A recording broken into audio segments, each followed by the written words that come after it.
Bonsoir à toutes, bonsoir à tous, bienvenue à CSP Time, l'émission du service des sports du Populaire du Centre qui parle de toute l'actualité du Limoges CSP. Pour ce deuxième numéro de la saison 4, nous avons le plaisir d'accueillir Arnaud Tessier, le nouvel entraîneur du centre de formation du Limoges CSP. Merci d'avoir accepté notre invitation. Arnaud, bonsoir. Bonsoir. Et pour nous accompagner, le journaliste spécialiste du basket au Populaire du Centre, Kevin Cao. Kevin, bonsoir. Bonsoir. Alors, au sommaire de ce CSP Time, nous évoquerons tout d'abord le début du parcours du Limoges CSP en Jeep Elite.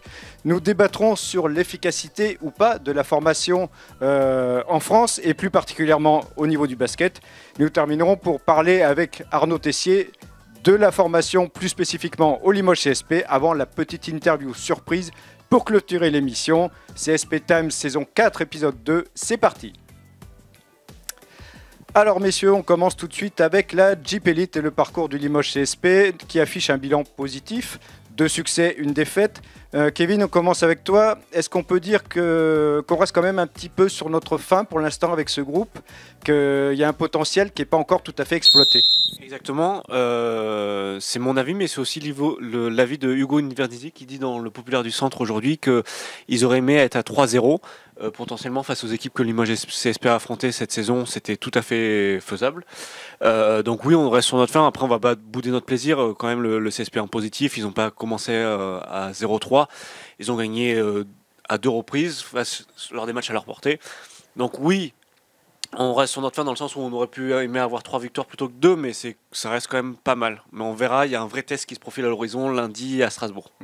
Arnaud, on a vu cette équipe de Limoges rater son premier match à domicile contre Nanterre, rater son dernier carton à Gravelines, avoir besoin d'une mi-temps pour prendre la mesure du Portel lors du dernier match à domicile. C'est une équipe pourtant qui n'a eu besoin d'intégrer que 2 joueurs. Est-ce qu'il faut mettre ça sur le compte de la début de saison et des perturbations qu'on a pu constater avec la crise sanitaire pour ces sautes d'humeur de cette équipe?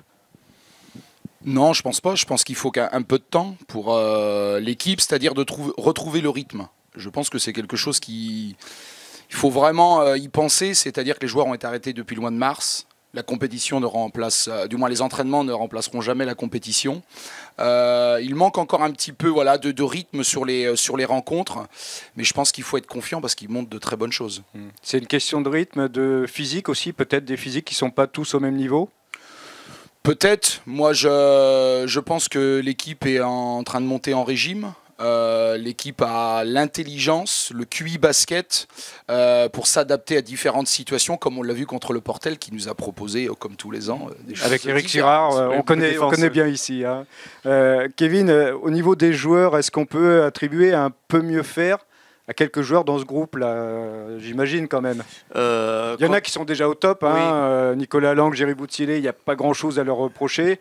Après, il y en a peut-être certains dont on attend un peu plus. On peut penser, j'ai parlé tout à l'heure de l'interview de Hugo Invernizzi, lui-même, il le reconnaît. On lui a donné beaucoup de responsabilités cette année. Il a assez mal débuté sa saison, notamment au shoot, où il était à 4 sur 20, si je ne me trompe pas, à 3 points. Après, on a parlé des tas de formes différents. Ludwig Biertz a été blessé. Peut-être qu'il n'est pas top physiquement, donc on peut attendre mieux. Et allez, si on veut vraiment titiller, aller chercher la petite bête, peut-être Benoît Mbala qui préfère sa place davantage dans la rotation du Limoges CSP. Voilà, après, comme tu dis, il y a des joueurs qui sont au top. Nicolas Lang marche sur l'eau en ce moment. Jerry Boutilé assume les responsabilités qu'on lui donne sur le poste de pivot. Et Scrub, quand même, a tout l'air d'être une bonne pioche pour le CSP aujourd'hui. Un petit mot sur le meneur de Marcus Nelson, joueur d'expérience s'il en est, Arnaud. Est-ce qu'on prend un risque en signant 2 ans un joueur de 34 ans qui, jusqu'à présent, il n'a pas éclaboussé encore le championnat de son talent? Qu'est-ce qu'il faut attendre de Marcus Nelson? Est-ce que c'est vraiment le joueur? On nous parle d'un gros défenseur, gros QI basket qui met de l'huile dans les rouages. Est-ce qu'on l'a vu vraiment là depuis le début de la saison? Est-ce que ça va venir? Quand je parlais de rythme et de monter en régime, je pense que ce joueur va monter en régime dans les prochains matchs. C'est un joueur très important dans le dispositif de l'équipe puisqu'il régule, organise, parce qu'à côté de lui, il y a de forts shooters. Nicolas Lang, Hugo, Scrub, Et voilà, il y a un ancrage aussi important à l'intérieur. Donc je pense que ce meneur est très adapté à l'équipe, c'est mon point de vue personnel. C'est-à-dire que c'est un meneur qui va vraiment se mettre au service de l'équipe. Je rejoins la question de Jean-Christophe. Il y en a, la semaine dernière, on avait fait l'émission, le podcast du CSP, Beaublanc Basket Club. Nos invités disaient on aurait quand même préféré un jeune meneur, un meneur de talent, plutôt que garder de Marcus Nelson. Qu'est-ce que vous pensez par rapport à cette critique, ce point de vue de certains supporters? Moi, je ne pense pas, puisque le jeune meneur américain aurait peut-être tendance à vouloir briller pour son avenir, que là, de Marcus, je pense, a envie de faire briller le Limoges CSP. Juste pour finir, un petit mot sur la Jeep Elite. C'est la JL Bourg qui est en tête avec Boulogne-le-Valois. JL Bourg, l'Asvel déjà 2 défaites. Ça aussi, on les attendait gros comme une maison. Et pour l'instant, ils ne sont pas encore là. C'est une surprise vraiment ce club où on le sent quand même venir depuis un petit moment. Arnaud? En parlant de la JL Bourg. JL Bourg, je ne suis pas étonné. JA Dijon, je ne suis pas étonné. C'est des clubs qui sont en train de construire quelque chose petit à petit. Ils ont une organisation autour de l'équipe. Ils ont un staff qui reste constant. Ils prennent le temps. Ils font un recrutement judicieux. Moi, je pense que c'est 2 clubs qui vont s'installer dans la durée dans le top 5 du championnat de France. Après, il y a aussi un recrutement très très intéressant, si vous en parlez après, sur la JL Bourg. Oui, et puis ils arrivent eux aussi à garder des joueurs. Kevin, rapidement un petit mot sur l'Asvel. Ils ne sont pas là, mais ils vont arriver? Je sais pas. J'ai cru comprendre qu'il y avait, on a dit que c'était l'effectif le plus impressionnant du championnat depuis 20 ans.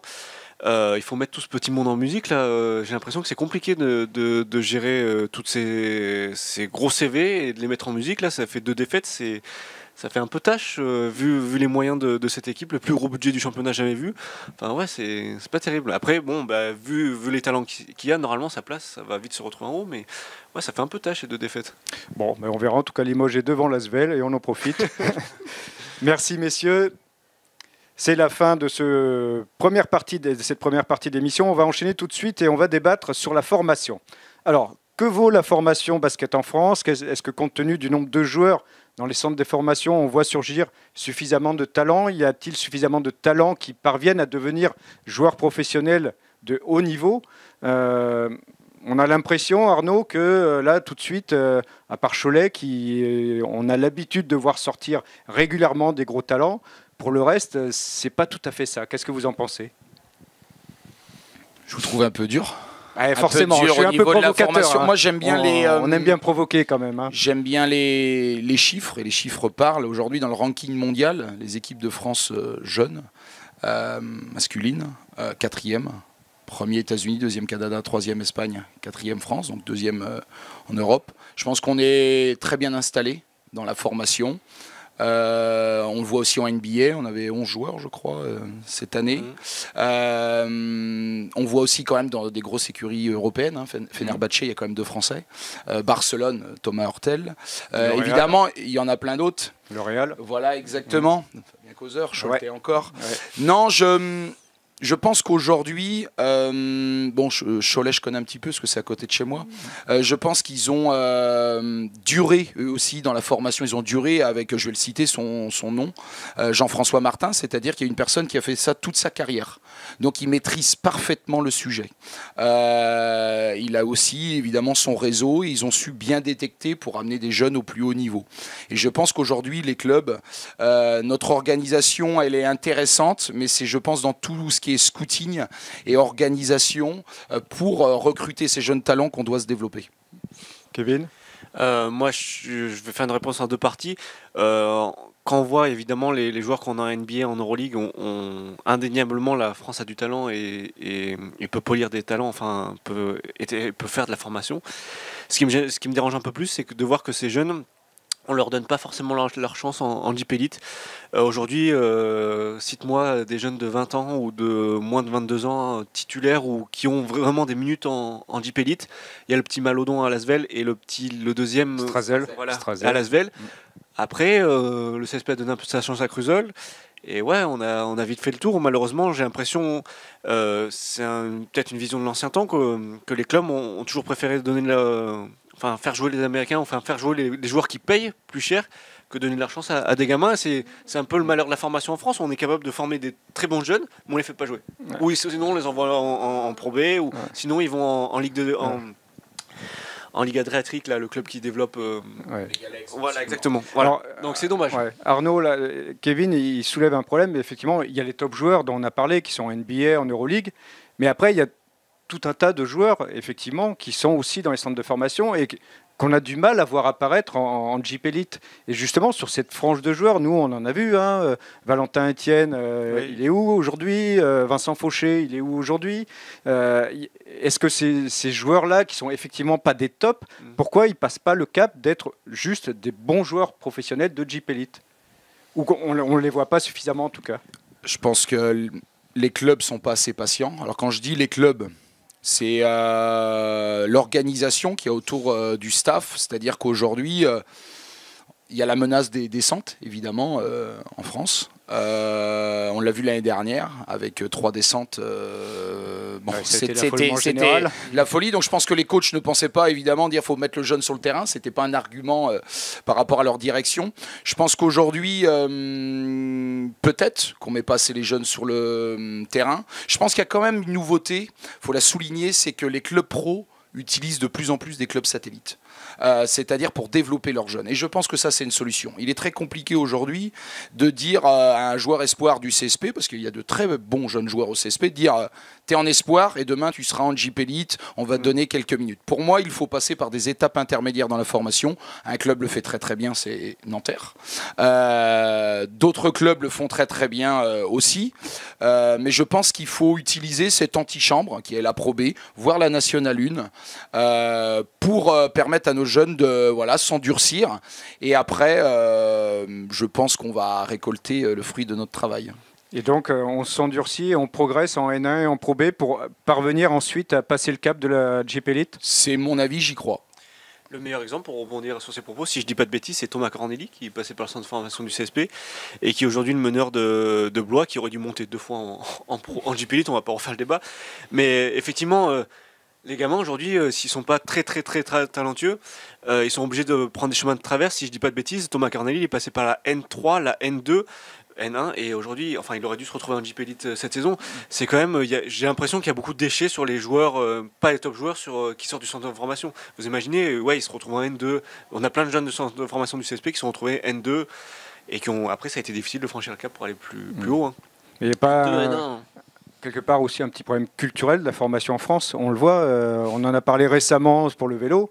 La Belgique sort des cracks, la Slovénie sort un crack, et nous on n'a personne, et on voit même personne capable de gagner un Tour de France dans les 10 ans à venir.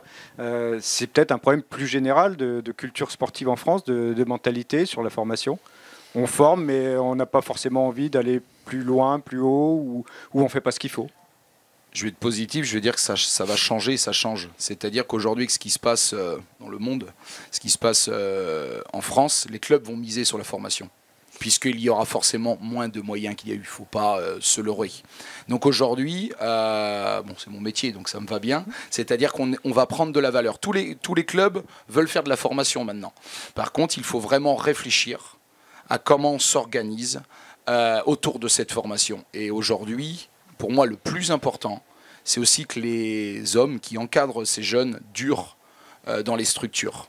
Aujourd'hui, moi j'observe et je vois que les entraîneurs espoirs, U18, naviguent, ne restent pas, comme j'ai cité Cholet qui est un bon exemple. Je peux citer Le Mans avec leur directeur salarié, Monsieur Desnaux, c'est ma région aussi.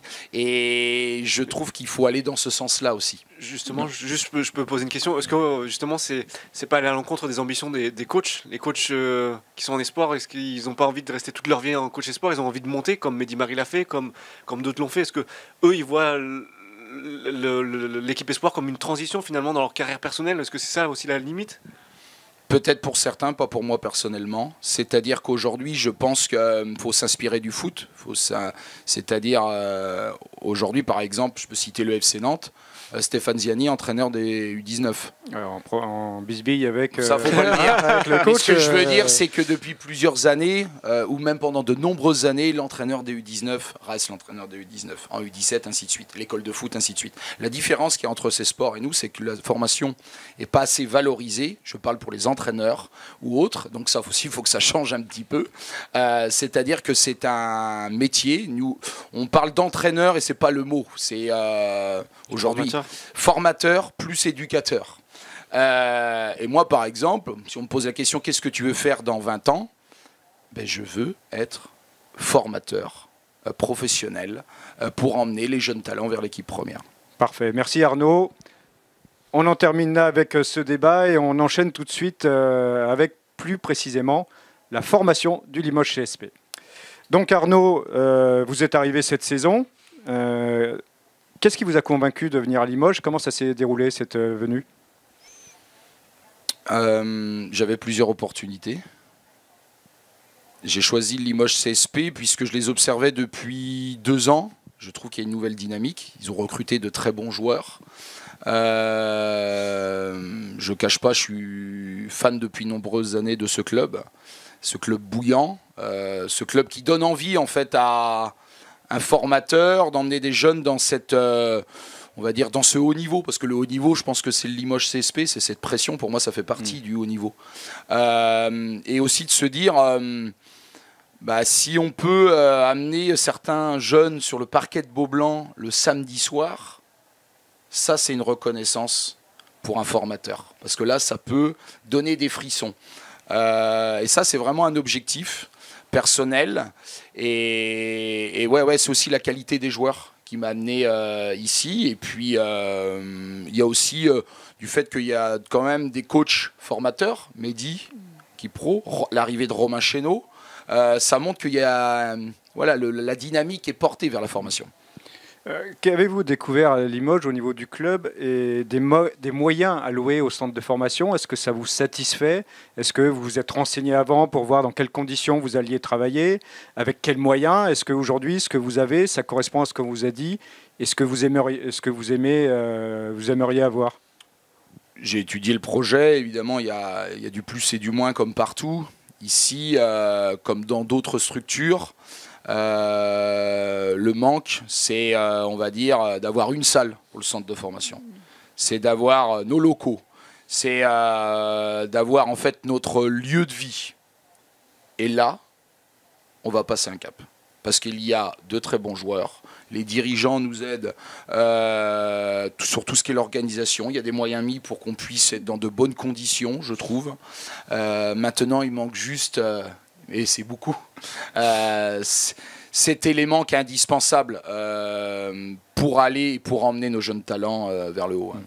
Un petit mot là sur votre groupe, comment vous évaluez son potentiel? Potentiel intéressant. C'est-à-dire qu'il y a un mix entre des locaux qui sortent de l'association, qui sortent du groupe U18, qui ont envie de prendre du plaisir dans l'équipe espoir. Et puis il y a d'autres joueurs qui ont du talent et qu'on va essayer d'emmener un petit peu plus loin. Donc je dis qu'il y a un bon mixte entre les lignes extérieures et les lignes intérieures. Donc c'est plutôt pas mal. Quelles vont être les grandes lignes de votre travail? Former uniquement, faire de la formation, voir un petit peu à plus long terme en fonction de l'âge du groupe? Comment vous voyez les choses? Moi, ce que je vois, c'est le développement individuel. Aujourd'hui, on a accès énormément sur ce domaine, c'est-à-dire qu'on fait beaucoup de séances individualisées, physiques, techniques. Il y a évidemment un peu de pré-collectif et collectif, mais ce n'est pas la dominante actuellement. Aujourd'hui, je suis plus sur un modèle espagnol, c'est-à-dire tout ce qu'on fait, c'est avec ballon, même le physique. On essaye de parler de connaissance du jeu, on essaye de parler beaucoup d'intensité, de force de caractère. Et pour l'instant, je trouve que ça prend forme. Je vois les espoirs, 3 matchs, 1 victoire, 2 défaites, pas encore au complet, comme beaucoup de clubs espoirs. mais on sent qu'il y a une force de caractère qui commence un petit peu à se dégager, et techniquement, je vois des joueurs qui progressent. Et quels sont les joueurs qui pourraient être amenés à jouer le samedi soir, comme vous l'avez dit, à Beaublanc? On pense à Mougib, on pense à Kayat, il y en a d'autres. Ces deux-là, il y a d'autres joueurs qui peuvent, à terme, peut-être pas cette année, peut-être pas l'an prochain, mais à terme, le parquet de Beaublanc avec l'équipe Fagnon. Pour l'année prochaine, c'est difficile. C'est pour ça que j'ai passé d'étapes. J'ai parlé d'étapes. On va parler de Ban Mougib, que je connais bien, puisque je l'ai eu à Nantes 2 années. On a vécu des choses ensemble, individuellement, collectivement. On va en vivre encore cette année. C'est mon avis de formateur. Il lui faut une étape. Aujourd'hui, en plus, sur son poste, il est intérieur. Il faut du temps à former un intérieur. Et le temps, il faut lui laisser. Donc, un joueur, pourquoi pas prêter dans un club, avec un entraîneur qui le met sur le terrain. On a un suivi. Ce garçon-là peut franchir un palier. Les autres sont un petit peu plus jeunes. Youssef, il est tout le temps déjà en espoir. Ça, c'est le signe de la formation aussi. On ne le met pas avec l'équipe U18, année d'âge. Youssef, il faut prendre le temps. On a un deuxième année aussi, Nathan, il faut prendre le temps. Et puis, il y en a évidemment, il y a Yasmin Mambo aussi, mais intérieur, donc il faut prendre le temps aussi. Donc, quand j'ai dit il faut prendre le temps, c'est qu'aujourd'hui, si, hormis Strazel, Malédon, Kylian Hayes, et on va vous en citer d'autres, les autres, il faut être un peu plus patient. Mambo, c'est un potentiel physique impressionnant. Oui, et on n'a pas commencé le physique. Ouais. C'est-à-dire qu'aujourd'hui, comme je dis, la méthode espagnole, c'est-à-dire qu'on verra un peu la musculation plus tard, mais c'est déjà la technique, la compréhension du jeu pour lui. Parfait. Merci Arnaud, merci Kevin. Dernière petite corvée de l'émission, Arnaud. Un questionnaire. Il va falloir répondre par oui ou non, vrai ou faux. Voilà. Donc, avec quelques petites explications. On commence tout de suite. Vous avez commencé à jouer au basket à Machecoul, oui ou non? Oui. Alors, précisez un peu Machecoul, on ne sait pas où c'est. Quand même. Enfin, moi je sais. C'est à la frontière de la Vendée, c'est dans le 44, c'est situé à Loire-Atlantique, à 30 minutes de Pornic, qui est un endroit aussi plutôt sympa au bord de la mer, qui me manque vraiment. Alors quand on est de Machecoul, est-ce qu'on est obligatoirement supporter des Canaries du Football Club de Nantes? Moi je suis supporter des Canaries parce que c'est un club formateur et c'est un club qui sait former des jeunes joueurs. Donc plus les Canaries que l'Hermine de Nantes? En fait, plus les Canaries. Plus les Canaries. Vous avez décidé de devenir coach à 18 ans, c'était parce que vous aviez compris que vous ne seriez jamais joueur professionnel, oui ou non? Vrai. Et surtout, je ne sais pas pourquoi, ça s'appelle, je ne veux pas employer un mot qu'on emploie actuellement, c'est quelque chose qui est rentré en moi, vous voyez ce que je veux dire, et qui c'est comme ça, c'est une étincelle. Bon. Vous avez passé 4 saisons au Sable d'Olonne. C'était pour assister au départ du Vendée Globe, oui ou non? Non, c'était pour aller en Guadeloupe avec... c'est pas pareil, ouais. En bateau quand même? Non, on a été en avion puisqu'on est monté de N3 en N2 et on a été au Final Four qui était pour la première fois organisé là-bas. Donc, il faut avoir un peu de chance dans la vie. Voilà. La saison dernière, vous étiez à la tête du centre de formation de l'Hermine de Nantes. En National 3, vous avez vécu votre meilleure saison en tant que coach. Vrai ou faux? Vrai. Préciser parce que tout le monde ne sait sait pas parce forcément que c'est aujourd'hui... déjà, vous avez un bilan sans tâche. Déjà, des montées, j'en ai vécu aussi à Chaland. J'en ai vécu au Sable. Mais à l'Hermine, c'était particulier parce que c'était... Rappelez votre bilan quand même. C'était, je ne sais même plus combien. 16 victoires. 16 victoires, 0 défaite. Et surtout, c'est pas ça en fait. C'est que je sais. Et je pense qu'il y a des jeunes qui vont aller vers le monde professionnel. Et c'est ça en fait qui est important pour moi. Au-delà de cette montée, l'Hermine actuellement, c'est Nantes Basket Hermine, c'est 8 pros et des jeunes du centre de formation. Et là, je pense que c'est la plus grosse satisfaction pour un formateur. C'était un rêve pour vous de venir entraîner au Limoges CSP, oui ou non? Le rêve, c'est l'Espagne. Donc c'est pas Limoges. Donc c'est pas Limoges. Voilà. Allez, question suivante. Votre entraîneur préféré, c'est Božidar Maljković. Vrai ou faux? Faux. C'est qui? Vincent Collet. Vincent Collet, à Limoges. Ça, vous prenez des risques énormes là. Allez, on continue. Vous n'aviez jamais assisté à un match professionnel à Beaublanc avant cette saison. Vrai ou faux? Faux, j'avais vu le trophée du futur, formateur dans l'âme. Ah non, mais le match professionnel. Non. Non, ouais. Beaublanc, c'est la meilleure salle de France, oui ou non? Oui. Limoges, c'est mieux que Nantes, la ville. Vrai ou faux? Faux. Vous êtes à la tête d'une équipe capable d'atteindre le top 4 du Trophée du Futur. Vrai ou faux? Faux. Faux. Merci Arnaud, merci Kevin, ce CSP Time est terminé. Merci. Vous pouvez nous retrouver sur notre site internet, sur notre page Facebook. N'hésitez pas à commenter et rendez-vous dans une semaine pour le 2e numéro de la saison de notre podcast BBC. Et rendez-vous le 20 octobre pour notre prochain numéro de CSP Time. Salut!